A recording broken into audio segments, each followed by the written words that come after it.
found. I found his mother earlier and I couldn't find him, but he showed up. Sorry we were interrupted before, but it was food. It's my brother knocking on the door, and I didn't hear him, so then he called me, which messed up my recording.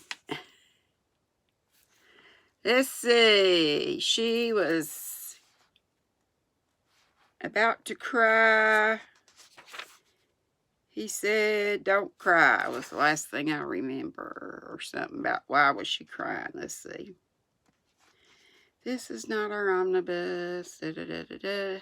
Heart's dearest, why do you cry?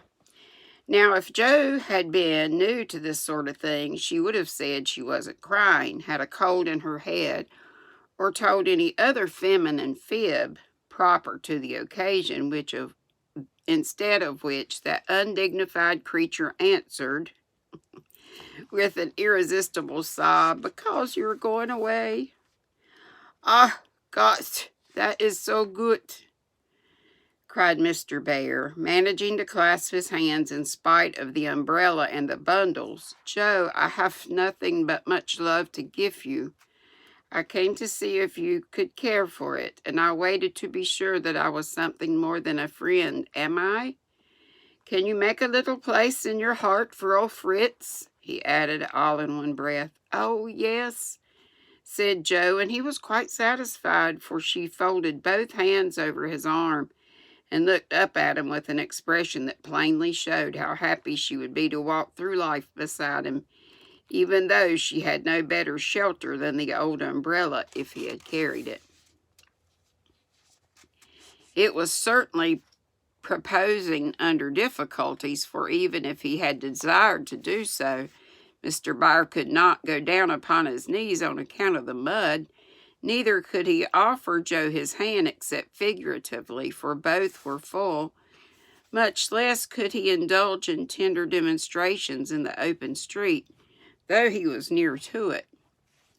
So the only way in which he could express his rapture was to look at her with an expression which glorified his face to such a degree that there actually seemed to be little rainbows in the drops that sparkled on his beard. If he had not loved Jo very much, I don't think he could have done it then, for she looked far from lovely with her skirts in a deplorable state, her rubber boots splashed to the ankle, and her bonnet a ruin. Fortunately, Mr. Bear considered her the most beautiful woman living, and she found him more Jove-like than ever, though his hat brim was quite limp with the little rills trickling thence upon his shoulders, for he held the umbrella all over Jo, and every finger of his gloves needed mending.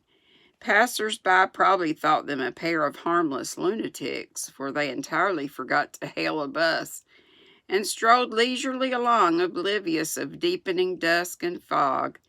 Little they cared about what anybody thought, for they were enjoying the happy hour that seldom comes but once in any life, the magical moment which bestows youth on the old, beauty on the plain, wealth on the poor, and gives human hearts a foretaste of heaven. The professor looked as if he had conquered a kingdom, and the world had nothing more to offer him in the way of bliss, while Jo trudged beside him, feeling as if her place had always been there, and wondering how she ever could have chosen any other lot. Of course, she was the first to speak, intelligibly, for the emotional remarks which followed her impetuous "oh yes" were not a coherent or reportable character. "Friedrich, why didn't you—" "Ah, heaven, she gives me the name that no one speaks since Mina died," cried the professor, pausing in a puddle to regard her with a grateful delight. "I always call you so to myself. I forgot, but I won't unless you like it." "Like it? It is more sweet to me than I can tell. Say thou also, and I shall say your language is almost as beautiful as mine. Isn't thou a little sentimental? Asked Joe, privately thinking it a lovely monosyllable. Sentimental? Yes, thank Gott. We Germans believe in sentiment and keep ourselves young mit it. Your English you is so cold. Say thou. Heart's dearest, it means so much to me, pleaded Mr. Bear, more like a romantic student than a grave professor. Well, then, why didn't thou tell me all this sooner? Asked Joe bashfully. Now I shall have to show thee all my heart, and I so gladly will, because thou must take care of it hereafter. See then, my Joe, the dear funny little name. I had a wish to tell something the day I said goodbye in New York, but I thought the handsome friend was betrothed to thee, Laurie. And so I spoke not. Wouldst thou have said yes then, if I had spoken? I don't know. I'm afraid not, for I didn't have any heart just then. That I do not believe. It was asleep till the fairy prince came through the wood and waked it up. Ah, well. And he says something in German that I can't begin to say. But that I should not expect. Yes, the first love is the best, so be contented, for I never had another. Teddy was only a boy and soon got over his little fancy, said Joe, anxious to correct the professor's mistake. Good, then I shall rest happy and be sure that thou givest me all. I have waited so long, I am grown selfish, as thou wilt find, Professorin. I like that, cried Joe, delighted with her new name. Now tell me what brought you at last, just when I most wanted you. This, and Mr. Bear took a little worn paper out of his waistcoat pocket. Joe unfolded it and looked much abashed, for it was one of her own contributions to a paper that paid for poetry, which accounted for her sending it an occasional attempt. How could that bring you? She asked, wondering what he meant. I found it by chance. I knew it by the names and the initials, and in it there was one little verse that seemed to call me. Read and find him, and I will see that you go not in the wet. Joe obeyed and hastily skimmed through the lines which she had christened In the Garret.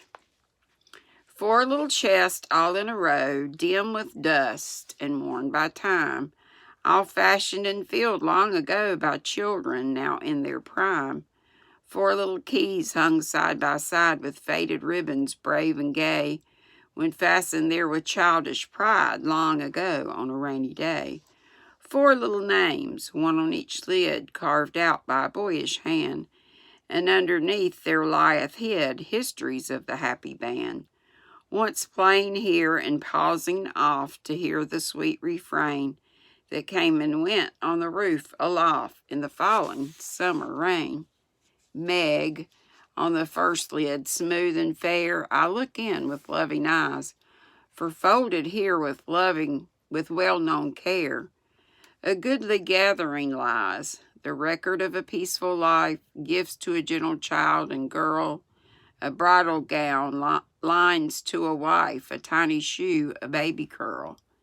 No toys in this first chest remain, for all are carried away, in their old age to join again in another small Meg's play, her kids.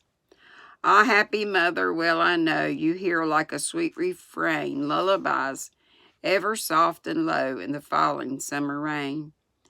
Joe on the next lid scratched and worn, and within a motley store of headless dolls, of school books torn, birds and beasts that speak no more, spoils brought home from the fairy ground, only trod by youthful feet,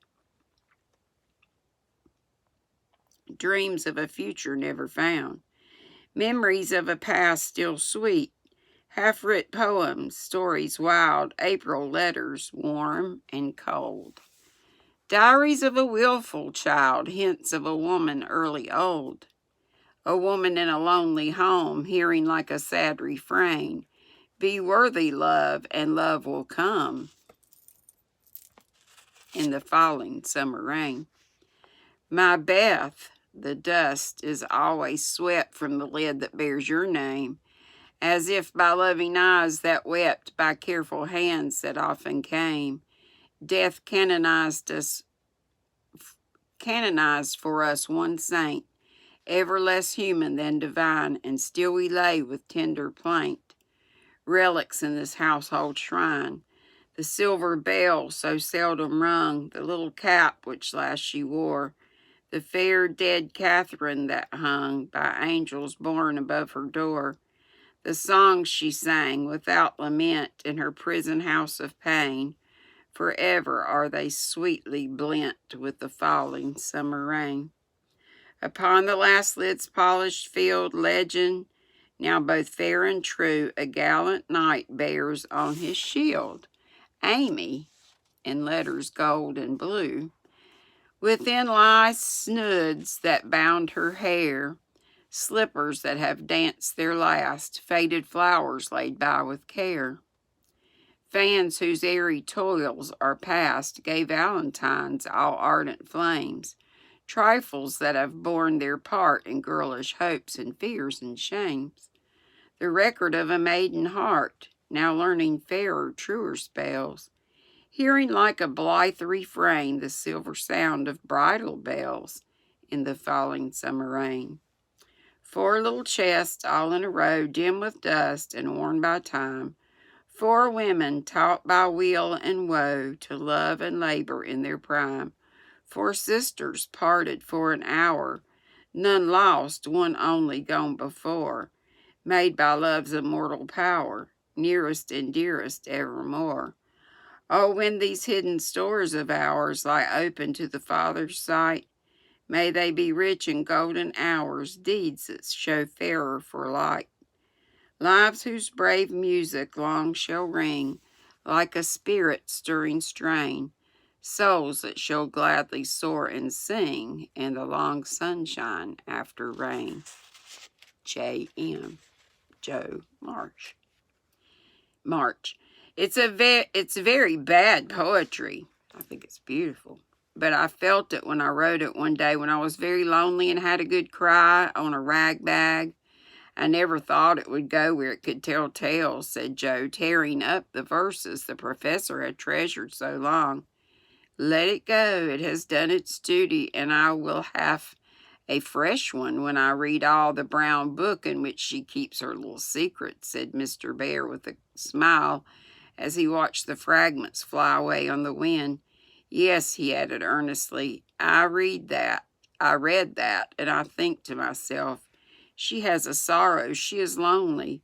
She would find comfort in true love. I have a heart full for her. Shall I not go and say, if this is not too poor a thing to give for what I shall hope to receive, take it in God's name? And so you came to find that it was not too poor, but the one precious thing I needed, whispered Joe. I had no courage to think that at first, heaven kind as was your welcome to me, but soon I began, heavenly kind, but soon I began to hope, and then I said, I will have her if I die for it, and so I will, cried Mr. Bear with a defiant nod as if the walls of mist closing round them were barriers which he was to surmount or valiantly knock down. Joe thought that was splendid and resolved to be worthy of her knight, though he did not come prancing on a charger in gorgeous array. What made you stay away so long? She asked presently, finding it so pleasant to ask confidential questions and get delightful answers that she could not keep silent.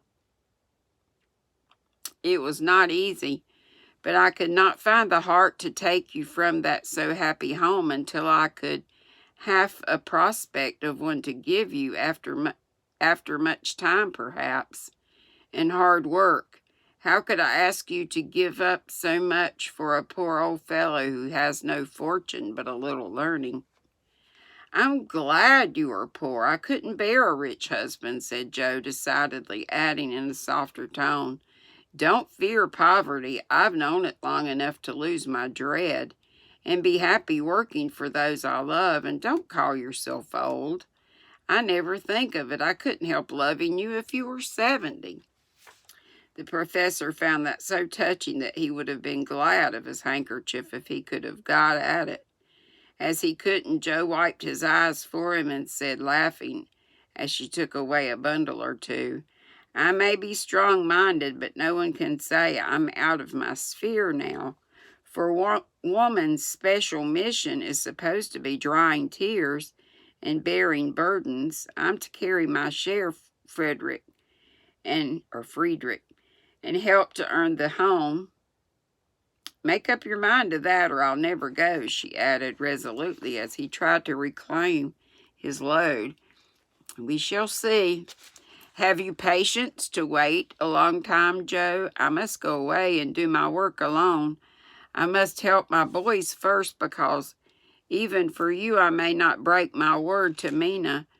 Can you forgive that and be happy while we hope and wait? Yes, I know I can, for we love one another, and that makes all the rest easy to bear. I have my duty also, and my work. I couldn't enjoy myself if I neglected them, even for you, so there's no need of hurry or impatience. You can do your part out west, I can do mine here, and both be happy, hoping for the best and leaving the future to be as God wills. Ah, thou givest me such hope and courage, and I have nothing to give back but a full heart and these empty hands, cried the professor, quite overcome. Joe never would learn to be proper, for when he said that, as they stood upon the steps, she just put both hands into his, whispering tenderly, not empty now, and stooping down, kissed her Friedrich under the umbrella. It was dreadful, but she would have done it if the flock of draggle-tailed sparrows on the hedge had been human beings. For she was very far gone indeed, and quite regardless of everything but her own happiness.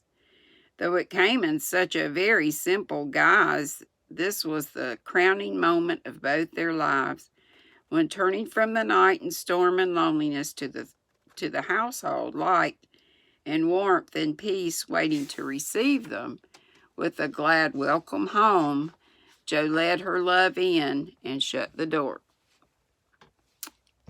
And that's all of chapter 46. And now we're at the last chapter.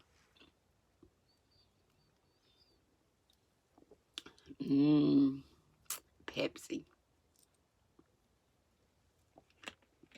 Might make me burp, though.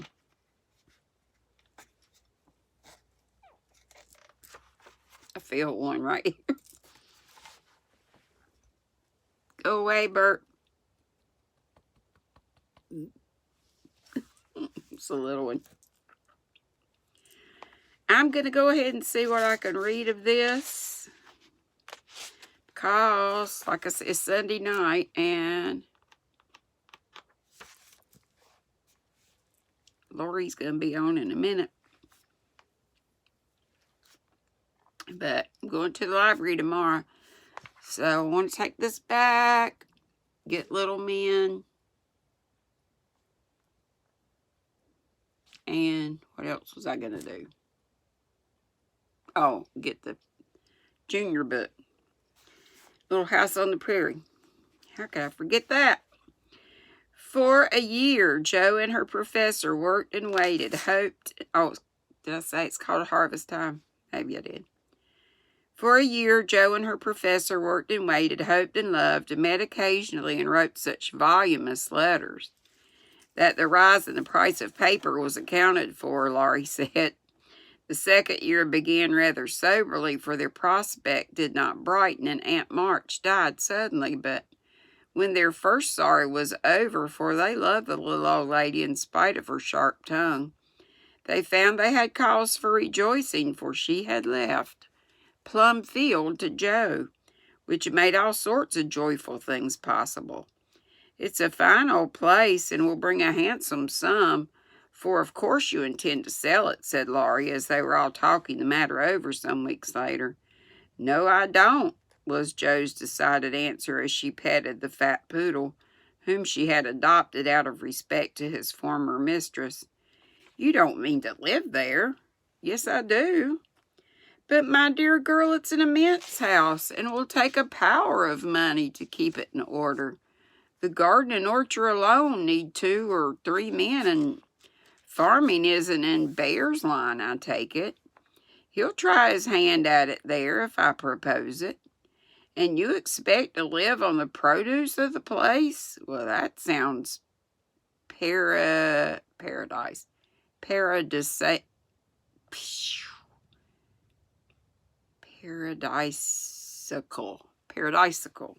maybe. But you'll find it desperate hard work. The crop we're going to raise is a profitable one, and Joe laughed. Of what is this fine crop to consist, ma'am? Boys. I want to open a school for little lads, a good, happy, home-like school, with me to take care of them and Fritz to teach them. There's a truly Joeyan plan for you. Isn't that just like her? Cried Laurie, appealing to the family, who looked as much surprised as he. I like it, said Mrs. March decidedly. So do I, added her husband, who welcomed the thought of a chance for trying the Socratic method of education on modern youth. It will be an immense care for Joe, said Meg, stroking the head of her one all-absorbing son. Joe can do it and be happy in it. It's a splendid idea. Tell us all about it, cried Mr. Lawrence, who had been longing to lend the lovers a hand, but knew they would refuse his help. I knew you'd stand by me, sir. Amy does too. I see it in her eyes, though she prudently waits to turn it over in her mind before she speaks. Now, my dear people, continued Joe earnestly, just understand that this isn't a new idea of mine, but a long cherished plan. Before my Fritz came, I used to think how when I'd made my fortune and no one needed me at home, I'd hire a big house and pick up some poor, forlorn little lads who hadn't any mothers and take care of them and make life jolly for them before it was too late. I see so many going to ruin for want of help at the right minute. I love so to do anything for them. I seem to feel their wants and sympathize with their troubles. And oh, I should so like to be a mother to them. Mrs. March held out her hand to Joe, who took it smiling with tears in her eyes, and went on in the old enthusiastic way which they had not seen for a long while. I told my plan to Fritz once, and he said it was just what he would like, and agreed to try it when we got rich. Bless his dear heart, he's been doing it all his life, helping poor boys. I mean, not getting rich, and he'll never be. Money doesn't stay in his pocket long enough to lay up any. But now, thanks to my good old aunt, who loves me better than I ever deserved, I'm rich, at least I feel so, and we can live at Plumfield perfectly well if we have a flourishing school. It's just the place for boys. The house is big and the furniture strong and plain. There's plenty of room for dozens inside and splendid grounds outside. They could help in the garden and orchard. Such work is healthy, isn't it, sir? Then Fritz can train and teach in his own way, and Father will help him. I can feed and nurse and pet and scold them, and Mother will be my standby. I've always longed for lots of boys and never had enough. Now I can fill the house full and revel in the little dears to my heart's content. Think what luxury, Plumfield my own, and a wilderness of boys to enjoy it with me. So I guess that's what Little Men will be about. As Joe waved her hands and gave a sign of rapture, the family went off into a gale of merriment, and Mr. Lawrence laughed till they thought he'd have an apoplectic fit. Apoplectic fit. I don't see anything funny, she said gravely when she could be heard. Nothing could be more natural or proper than for my professor to open a school and for me to prefer to reside on my own estate. She's putting on airs already, said Laurie, who regarded the idea in the light of a capital joke. But may I inquire how you intend to support the establishment? If all the pupils are little ragamuffins, I'm afraid your crop won't be profitable in a worldly sense, Mrs. Bear. Now don't be a wet blanket, Teddy. Of course I shall have rich pupils also. Perhaps begin with such altogether. Then when I've got a start, I can take a ragamuffin or two just for a relish. Rich people's children often need care and comfort as well as poor. I've seen unfortunate little creatures left to servants, or backwards ones pushed forward when it's real cruelty. Some are naughty through mismanagement or neglect, and some lose their mothers. Besides, the brave have to get through the hobbledehoy age, and that's the very time they need most patience and kindness. People laugh at them and hustle them about and try to keep them out of sight and expect them to turn all at once from pretty children into fine young men. They don't complain much, plucky little souls, but they feel it. I've been through something of it, and I know all about it. I've a special interest in such young bears, and like to show them that I see the warm, honest, well-meaning boy's heart, in spite of the clumsy arms and legs and the topsy-turvy heads. I've had experience too, for haven't I brought up one boy to be a pride and honor to his family? I'll testify you tried to do it, said Laurie with a grateful look.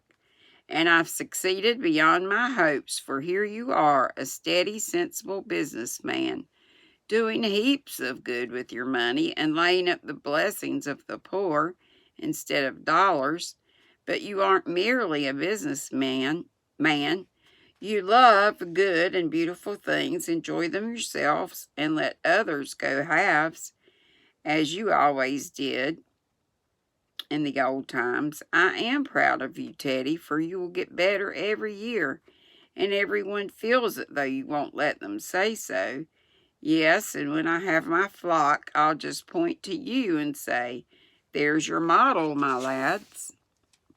Poor Laurie didn't know where to look, for man though he was, something of the old bashfulness came over him, as this burst of praise made all faces turn approvingly upon him. I say, Joe, that's rather too much, he began, just in his old boyish way. You have all done more for me than I can ever thank you for, except by doing my best not to disappoint you. You have rather cast me off lately, Joe, but I've had the best of help nevertheless, so I've got on it all. You may thank these two for it. And he laid one hand gently on his grandfather's white head, and the other on Amy's golden one, for the three were never far apart. I do think that families are the most beautiful things in all the world, burst out Joe, who was in an unusually uplifted frame of mind just then. When I have one of my own, I hope it will be as happy as the three I know and love the best. If John and my Fritz were only here, it would be quite a little heaven on earth, she added more quietly. And that night when she went to her room after a blissful evening of family councils, hopes and plans, her heart was so full of happiness that she could only calm it by kneeling beside the empty bed, always near her own, and thinking tender thoughts of Beth. It was a very astonishing year altogether, for things seemed to happen in an unusually rapid and delightful manner. Almost there before she knew she was, Jo found herself married and settled in Plumfield. Then a family of 6 or 7 boys sprung up like mushrooms and flourished surprisingly. Poor boys as well as rich, for Mr. Lawrence was continually finding some touching case of destitution and begging the bears to take pity on the child, and he would gladly pay a trifle for its support. In this way the sly old gentleman got round proud Joe and furnished her with the style of boy in which she most delighted. Of course it was uphill work at first, and Joe made queer mistakes, but the wise professor steered her safely into calmer waters, and the most rampant ragamuffin was conquered in the end. How Joe did enjoy her wilderness of boys, and how poor dear Aunt March would have lamented had she been there to see the sacred precincts of prim, well-ordered Plumfield overrun with Toms, Dicks, and Harrys. There was a sort of poetic justice about it. After all, the old lady had been the terror of the boys for miles around, and now the exiles feasted freely on forbidden plums, kicked up the gravel with profane boots unreproved, and played cricket in the big field where the irritable cow with a crumpled horn used to invite rash youths to come and be tousled. It became a sort of boys' paradise, and Laurie suggested that it should be called the Bear Garden. Isn't that cute, instead of beer? As a compliment to its master and appropriate to its inhabitants.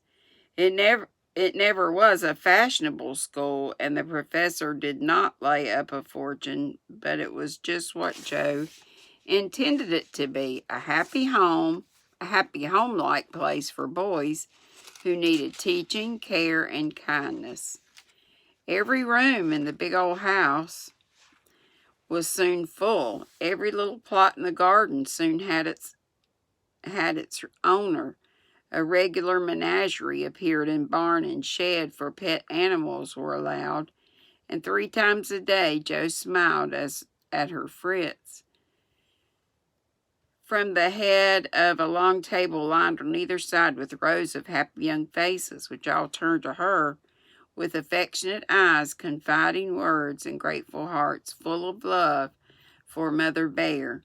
She had boys enough now, and did not tire of them, although they were not angels by any means, and some of them caused both Professor and Professorin much trouble and anxiety, but her faith in the good spot which exists in the heart of the naughtiest, sauciest, most tantalizing little ragamuffin gave her patience, skill, and in time success, for no mortal boy could hold out long with Father Bear shining on him as benevolently as the sun, and Mother Bear forgiving him 70 times 7.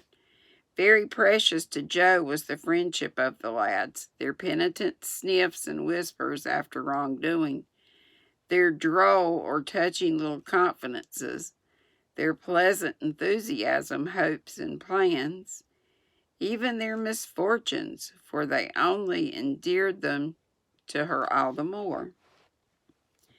There were slow boys and bashful boys, feeble boys and riotous boys, boys that lisped and boys that stuttered, 1 or 2 lame ones, and a merry little quadroon who could not be taken in elsewhere, but who was welcome to the Bear Garden, though some people predicted that his admission would ruin the school.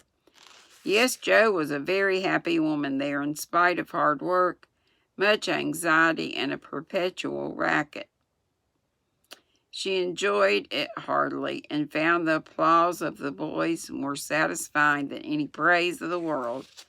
For now she told no stories except to her flock of enthusiastic believers and admirers. As the years went on, 2 little lads of her own came to increase her happiness. Rob, named for Grandpa, and Teddy, a happy-go-lucky baby who seemed to have inherited his papa's sunshiny temper as well as his mother's lively spirit.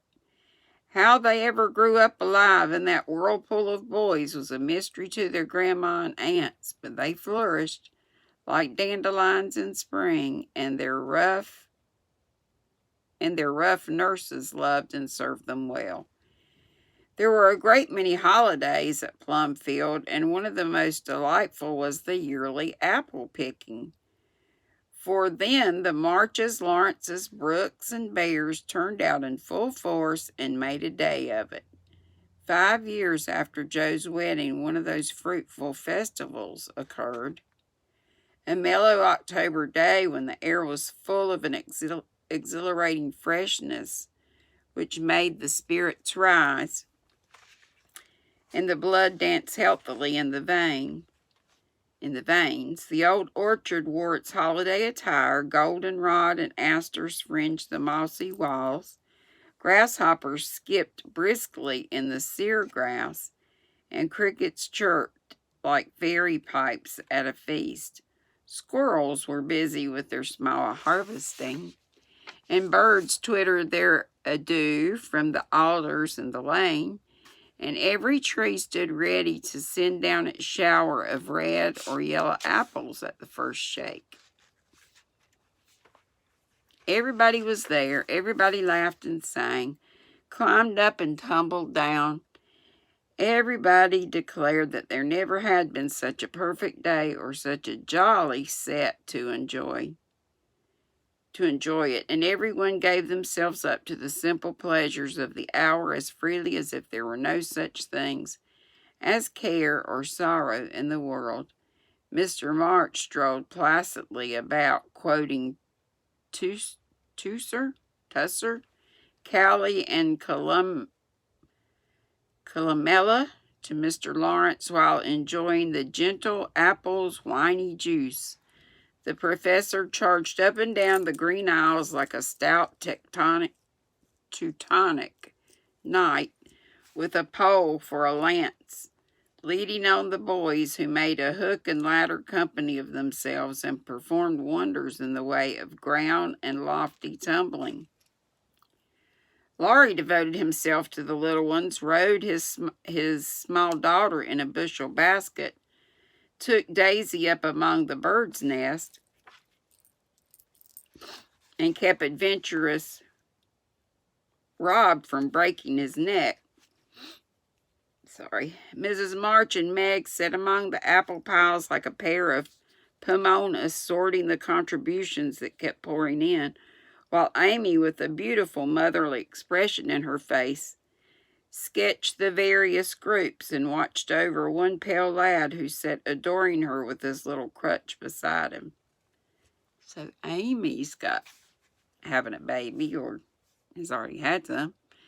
Jo was in her element that day and rushed about with her gown pinned up, her hat anywhere but on her head, and her baby tucked under her arm, ready for any lively adventure which might turn up. Little Teddy bore a charmed life, for nothing ever happened to him, and Jo never felt any anxiety when he was whisked up into a tree by one lad, galloped off on the back of another, or supplied with sour russets by his indulgent papa,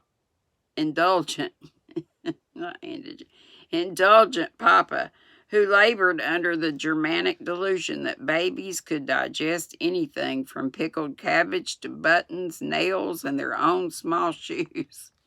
She knew that little Ted would turn up again in time, safe and rosy, dirty and serene, and she always received him back with a hearty welcome, for Jo loved her babies tenderly. At 4 o'clock, a lull took place, and baskets remained empty, while the apple pickers rested and compared rents and bruises. Then Jo and Meg, with the detachment of the bigger boys, set forth the supper on the grass, for an out-of-door tea was always the crowning joy of the day. The land literally flowed with milk and honey on such occasions, for the lads were not required to sit at table, but allowed to partake of refreshments as they liked. freedom being the South's best beloved by the boyish soul. They availed themselves of the rare privilege to the fullest extent, for some tried the pleasing experiment of drinking milk while standing on their heads. Others kept a charm to leapfrog by eating pie in the pauses of the game. Cookies were sown abroad over the field, and apple turnovers roosted in the trees like a new style of bird. The little girls had a private tea party, and Ted roved among the edibles at his own sweet will. When no one could eat any more, the professor proposed the first regular toast, which was always drunk at such times. Aunt March, God bless her, a toast heartily given by the good man who never forgot how much he owed her, and quietly drunk by the boys who had been taught to keep her memory green. Now Grandma's 60th birthday, long life to her, with 3 times 3. That was given with a will, as you may well believe, and the cheering once began, it was hard to stop it. Everybody's health was proposed, from Mr. Lawrence, who was considered their special patron, to the astonished guinea pig, who had strayed from its proper sphere in search of its young master. Demi, as the oldest grandchild, then presented the queen of the day with various gifts, so numerous that they were transported to the festive scene in a wheelbarrow. Funny presents, some of them, but what would have been defects to others' eyes were ornaments to Grandma's, for the children's gifts were all their own. Every stitch Daisy's patient little fingers had put into the handkerchief she hemmed was better than embroidery to Mrs. March. Demi's shoebox was a miracle. Handkerchief was better than embroidery to Miss March. Demi's shoebox was a miracle of mechanical skill, though the cover wouldn't shut. Rob's footstool had a wiggle in its uneven legs that she declared was very soothing, and no page of the costly book Amy's child gave her was so fair as that on which appeared in tipsy capitals the words, "To dear Grandma, from her little Beth." During the ceremony, the boys had mysteriously disappeared, and when Mrs. March had tried to thank her children and broken down, while Teddy wiped her eyes on his pinafore, the professor suddenly began to sing. Then, from above him, the voice after voice took up the words, and from tree to tree echoed the music of the unseen choir as the boys sung with all their hearts the little song Joe had written. Laurie set to music, and the professor trained his lads to give with their best effect. This was something altogether new, and it proved a grand success, for Mrs. March couldn't get over her surprise and insisted on shaking hands with every one of the featherless birds, from tall Franz and Emil to the little quadroon who had the sweetest voice of all. After this, the boys dispersed for a final lark, leaving Mrs. March and her daughters under the festival tree.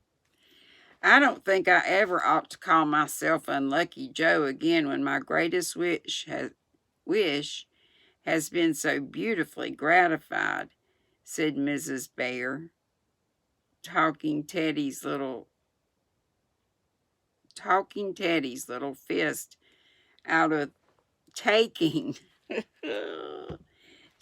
Teddy's little fist out of the milk pitcher in which he was rapturously churning. And yet your life is very different from the one you pictured so long ago. Do you remember our castles in the air?" asked Amy, smiling as she watched Laurie and John playing cricket with the boys. "Dear fellows, it does my heart good to see them forget business and frolic for a day," answered Joe, who now spoke in a maternal way of all mankind. "Yes, I remember, but the life I wanted then seems selfish, lonely, and cold to me now.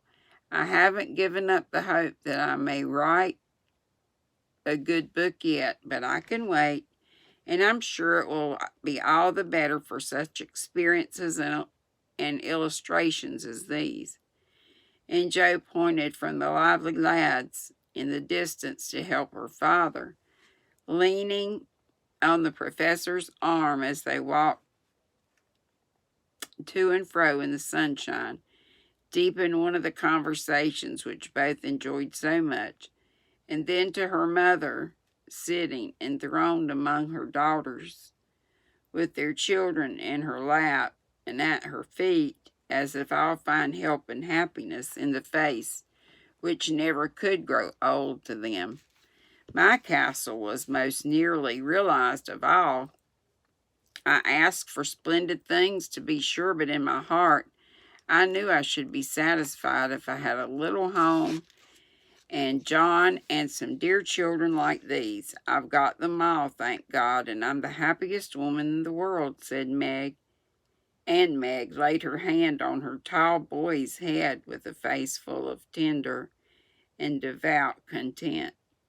"My castle is very different from what I had planned, and I would not alter it as though, like Joe, I don't relinquish my artistic hopes or confine myself to helping others fulfill their dreams of beauty.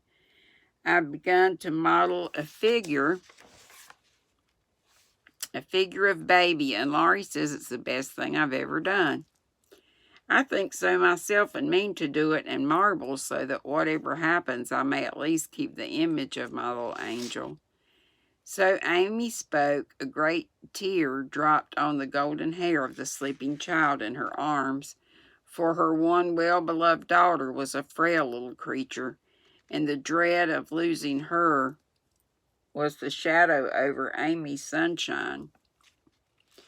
This cross was doing much for both father and mother, for one love and sorrow bound them closely together. Amy's nature was growing sweeter, deeper, and more tender. Laurie was growing more serious, strong, and firm, and both were learning that beauty, youth, good fortune, even love itself cannot keep care and pain, loss and sorrow from the most blessed. Into each life some rain must fall. Some days must be dark and sad and dreary. "She is growing better, I'm sure of it, my dear. Don't despond, but hope and keep happy," said Mrs. March, as tender-hearted Daisy stooped from her knee to lay her rosy cheek against her little cousin's pale one. "I never ought to, while I have you to cheer me up, Marmee, and Laurie to take up more than half of every burden," replied Amy warmly. "He never lets me see his anxiety, but he is so sweet and patient with me, so devoted to Beth, and such a stay and comfort to me always, that I can't love him enough. So in spite of my one cross, I can say with Meg, thank God I'm a happy woman. There's no need for me to say it, for everyone can see that I'm far happier than I deserve," added Joe, glancing from her good husband to her happy children tumbling on the grass beside her. "Fritz is getting gray and stout. I'm growing as thin as a shadow, and am 30. We never shall be rich, and Plumfield may burn up any night, for that incorrigible Tommy Bangs will smoke sweet fern cigars under the bedclothes, though he's set himself afire 3 times already." But in spite of these unromantic facts, I have nothing to complain of and never was so jolly in my life. Excuse the remark, but living among boys, I can't help using their expressions now and then. Yes, Joe, I think your harvest will be a good one, began Mrs. March, frightening away a big black cricket that was staring Teddy out of staring Teddy out of countenance. Not half so good as yours, Mother. Here it is, and we never can thank you enough for the patient sowing and reaping you have done, cried Joe, with a loving impetuosity which she never could outgrow. I hope there will be more wheat and fewer tares every year, said Amy softly. A large sheaf, but I know there's room in your heart for it, Marmee dear, added Meg's tender voice. Touched to the heart, Mrs. March could only stretch out her arms as if to gather children and grandchildren to herself and say, with face and voice full of motherly love, gratitude, and humility, "Oh, my girls, however long you may live, I never can wish you a greater happiness than this." The end of Little Women. We're done. And there is, maybe tomorrow before I go to the library, we'll look over some of these facts, questions, whatnot. We'll see. If you don't see me come on with them, you'll know I forgot and I took it back. Oh, mercy me. Yay! All finished. Okay. Be sweet. Don't be ugly. And we'll see you tomorrow. Live at 5. Set your alarms. Don't wait on notifications that come too late or never come. Love you bunches. Bye-bye.